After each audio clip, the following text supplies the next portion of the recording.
Because you are being talked about as a future presidential candidate. I want to come back to that in a moment. But I also want to ask you about whether Indonesia does face a challenge from a hardline version of Islam. You know, we've spent some time on this program in the last few weeks reporting on things like Islamic vice squads being on the beat in Aceh. Is that a threat to your vision of Indonesia?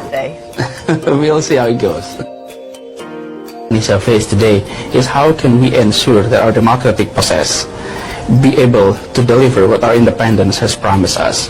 And through education, I think one of the very key issues need to be solved there. And I think I now would like to focus myself on the area of education, providing a good education for our young Indonesians that would pave the way for a better Indonesia in the future. Politics later may be a choice. Okay, because you are being talked about as a future presidential candidate. I want to come back to that in a moment. But I also want to ask you about whether Indonesia does face a challenge from a hardline version of Islam. You know, we've spent some time on this program in the last few weeks reporting on things like Islamic vice squads being on the beat in Aceh. Is that a threat to your vision of Indonesia?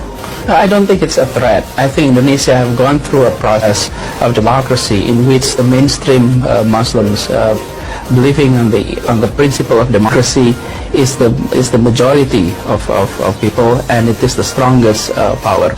However, the presence of free media allowed all ideas to emerge, including Islamist idea. However, if you look at the history of our politics in the past 60 years, at the beginning, there was a period in which identity matters a lot in politics. But today, at national politics, identity less matters than it used to be. But at the local level, in which democracy presents only in the past 5 years, after the decentralization, which local leaders were elected directly by the people, that was the beginning of local politics. And at that time, we are seeing identity politics matters. But I think in the long run, it will decline. But Professor, just finally, are you a presidential candidate of the future?